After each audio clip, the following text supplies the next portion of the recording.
un nuevo decreto de necesidad y urgencia y un nuevo debate. El gobierno presentó el DNU 690 sobre telecomunicaciones, que establece como servicios públicos esenciales y estratégicos a la telefonía celular, a la telefonía fija, el internet y la televisión paga. ¿Qué implica? Que se le congelan los precios de los abonos hasta fin de año. Y desde el próximo año las subas tienen que tener una justificación y tienen que estar avaladas por el ente regulador. Lo que no dicen es que las subas de las tarifas no frenaron hasta días antes de que salió el decreto y que en 2019 la inflación en este rubro fue hasta superior que en alimentos. Una barbaridad. Pero ahora bien, más allá de considerar completamente limitado y que ahora están reuniéndose con los representantes de las distintas compañías, la realidad es que si decimos que es un servicio público, tendría que ser estatizado y que sea el Estado el que garantice su acceso para terminar con la brecha digital, por ejemplo, que es enorme y existe en todo el país. Y además regular los costos de manera real. Y se tiene que garantizar la pluralidad de voces, democratizando los medios. Ahora, un poco de historia para ver cómo llegamos al mapa actual de los medios en nuestro país. Los medios gráficos en nuestro país comienzan a surgir con la Revolución de Mayo y a mediados del siglo XIX comienzan a masificarse. Ya en el siglo XX, con la radio primero y con la televisión después, los medios empezaron a llegar a cada hogar, amplificando aún más el alcance de los medios de comunicación. Y finalmente, la irrupción de Internet a fines del siglo pasado provocó la irrupción de los medios y la comunicación digital. Hoy el 95% de la población argentina ve la televisión, el 57% lee diarios, ya sea digitales o en papel, pero la información y la comunicación, lejos de ser un derecho, es un gigantesco negocio cada vez más concentrado. Actualmente, 8 conglomerados concentran el 60% de la audiencia nacional y en los últimos años lograron profundizar sus niveles de concentración. Estos son el Grupo Clarín, que concentra 25,28% de la audiencia, Grupo América con el 7,25%, Viacom, que controla Telefe, con el 7,10%, el Grupo Indalo de C5N, representando 6,62%, Fusión Pri-Salvavisión, con el 6,21%, el Grupo La Nación, con el 2,97%, y Cadena 3, un gigante de la radiofusión, con el 2,16%.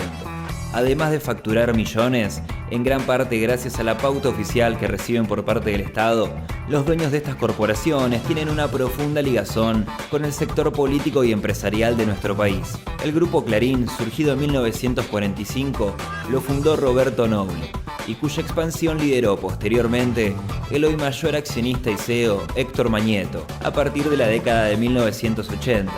Tras la fusión Cablevisión Multicanal concedida por Néstor Kirchner en 2007, la distancia entre este conglomerado y el resto del ecosistema de medios se volvió gigantesca.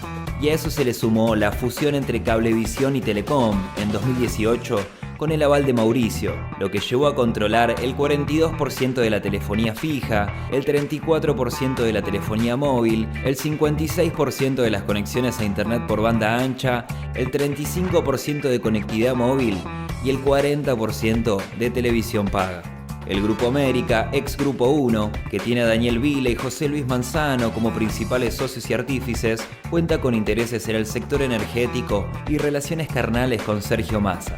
Otro socio del grupo es Claudio Velocopit, un magnate de la salud privada que lucra con nuestra salud. También está en el Grupo Indalo, de Cristóbal López y Fabián de Sousa, y Página 12, de Víctor Santamaría, presidente del PJ de la capital e integrante de la burocrática CGT.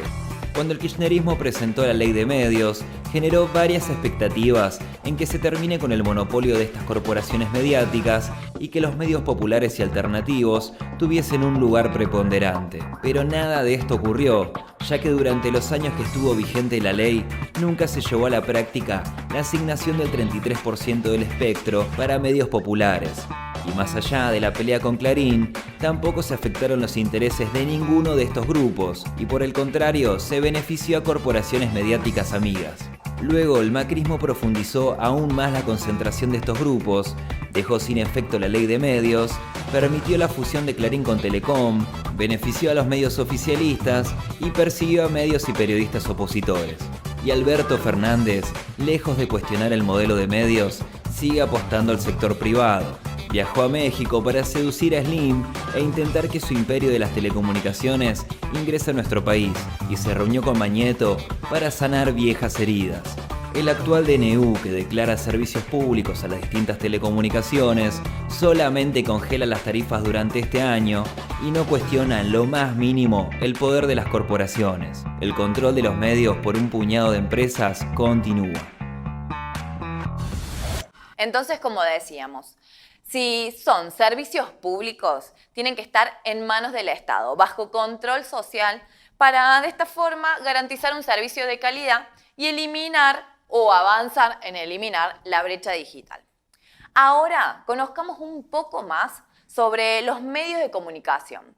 ¿Qué rol juegan en la sociedad? Y esta pregunta o esta idea que se habla tanto, ¿existe la independencia en los medios? Todos los medios de comunicación en sus programas informativos sostienen que ellos ejercen periodismo independiente o que te muestran la realidad. ¿Esto es así? En nuestro país, la pelea entre el gobierno de Cristina Kirchner y el grupo monopólico Clarín terminó de derrumbar ese mito de la supuesta objetividad de los medios. Cada uno responde a distintos intereses políticos. Esto es así desde su origen, cuando en el siglo XVIII las diversas alas de la burguesía buscaban tomar el poder político y el conjunto del pueblo se movilizaba contra los restos de la decadente sociedad feudal. Desde ese momento, cada partido político tuvo su periódico. Con el correr del tiempo, al hacerse la burguesía dominante, fue construyendo el discurso de un periodismo neutral y objetivo. Pero cuando se profundiza la polarización social, ese discurso se cae y se hacen más evidentes los intereses políticos de cada medio. Porque más allá de las diferencias, lo que unifica a los grandes medios es que son empresas capitalistas.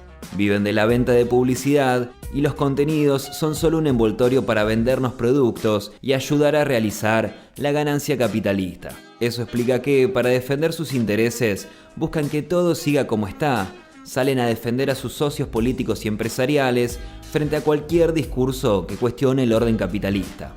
En tiempos de calma, los medios de todas las vertientes van ayudando a reforzar, junto a otras instituciones como las educativas y religiosas, la visión del mundo que conviene a los poderosos. Por supuesto, no es un proceso automático ni un lavado de cerebro. A lo largo de los años van construyendo sentido común y haciendo pasar como naturales hechos que no lo son. Intentan convertir sus ideas en el único punto de vista posible, y así ese sentido común colabora con la reproducción del sistema capitalista.